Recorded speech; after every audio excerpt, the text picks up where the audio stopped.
2 p.m. on Monday, former Nixon White House counsel and key Watergate witness John Dean, some of you remember his name, some of you need to Google him, testifies before the House Judiciary Committee Monday. Politico reports some Democrats think his mere presence will increase support for President Trump's impeachment. Here he is talking about a possible Trump impeachment in light of Nixon's behavior. The Article 3 against Richard Nixon was really based on his behavior after they started the impeachment proceeding, because he refused to cooperate. He refused to supply his tapes. He couldn't prevent all the witnesses. And here is John Dean nearly 46 years ago testifying against then president and his former boss, Richard Nixon.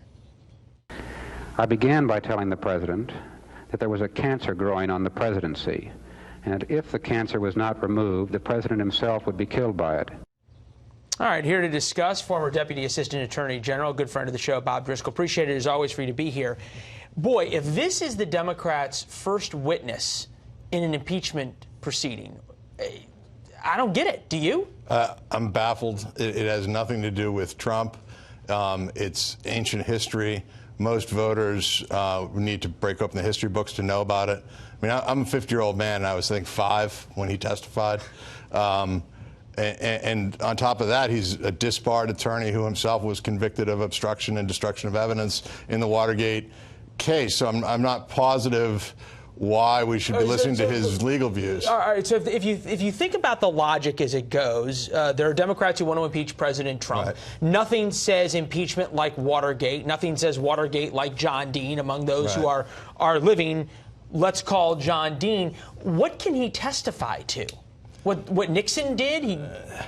I mean, I think what he'll try to do is he'll try to compare seriousness of crimes and undertake other analysis, which frankly he's probably among the least qualified people to do as a disbarred attorney. He's not a law professor or a scholar. He's simply a historical figure. So I think it's one of those things where I think it's very typical in a media age where they want to get Watergate and Trump in the same sentence, and the verb is irrelevant. So, they'll somehow is Watergate Trump, and by the way, and John Dean is noteworthy. They succeeded because we're sitting here talking about it. And as you point out, Dean is shall we say controversial. That may be generous of adjective among Nixon alum. Here's a FoxNews.com op-ed worth reading if you are going to watch the testimony. We're going to go ahead and put it up. It's live on FoxNews.com. John Dean, convicted felon, as you mentioned, sentenced to a prison term of 1 to 4 years, disbarred from the practice of law for the past 45 years, but he remains a media hero, the toast of the liberal Eastern establishment, because he changed his story of what had happened to save himself and to sink his former colleagues. Fact is, the ugly truth about John Dean is far different than what the American people have been led to believe. In any hearing, you've got the Democrats who get to question him, and he can pontificate, as you mentioned.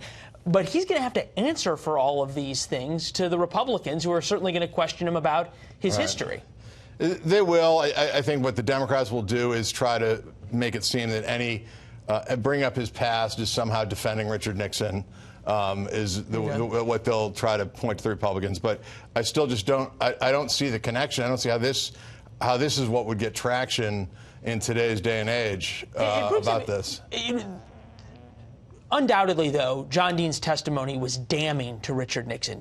This was the watershed moment in the hearings that were watched by, at times, 70% of Americans that really changed the tide. It brings up sort of the implicit question. John Dean was the White House counsel who did testify. Don McGahn is the White House counsel who so far is not testifying. Right. Well, I don't think the comparison goes that far, because I think, Don McGahn cooperated under oath from the beginning. I mean, some lawyers, myself included, would question whether it was a wise idea to have your lawyer testify to the special counsel. But he did. There's no argument that he didn't testify truthfully. He hasn't obstructed justice. He hasn't destroyed documents. So, I mean, I think if I were Don McGahn, I would say I have nothing to do with John Dean. I told the truth. Half the negative information about Trump from the Mueller report is out of the mouth of Don McGahn. But that cuts both ways. It shows transparency in addition to being, awkward for the president at times for some of his actions. Awkward, perhaps, proof of either criminality or Mueller did not think that was enough to charge him with. Yep. And then proof of an impeachable offense, that's up to Congress. Right. Does Don McGahn at some point get forced to testify, whether he's given immunity or whether he is allowed to testify by the President Trump, or he doesn't get an option? I think it's a lot closer call than a lot of legal pundits say. I do think the White House has a pretty good argument that they can hold him back. I know that they've let him testify as special counsel, but I don't think you necessarily, the argument will be, waive executive privilege by letting him testify to someone else in the executive branch. And so, you know, there's an open question there. And I think that, and even if he does testify, I think I mean, Mueller has laid the playbook, which is I'll testify and I'll give you exactly what I've given you before. I'll refer to my report. And I suspect what McGahn would do is just go up there with a copy of his prior testimony and refer people to it if he had to. So conceivably, whatever he told Mueller, there's a record of in all those hours that he sat there, and he just says, look at page, whatever. Right, and Congress might be able to get that. But I think in terms of his live testimony, unless he had a change of heart and wanted to harm the president, I don't see, you know, what he's done already. I mean, it's out there. I don't see it being a game changer. And so far, McGahn has held fast in terms of not being willing to. Well, he's following the direction of the White House. Right. I mean, which is a private citizen he doesn't have to do. Right. Yeah. Well, but he as a lawyer, he does not want to. You know, his client has asserted a privilege, and he'll let the courts decide whether or not that privilege is valid. But he's not going to go rogue and go against the wishes of his client. All right, Bob Driscoll, analysis as always. We'll watch on Monday, although I bet fewer people will be watching John Dean this time than back during the Watergate era. I don't see the average millennial taking off work on Monday to go see John Dean testify before the House Judiciary Committee. All right, thank you, sir. We appreciate it. Thank you, Leland.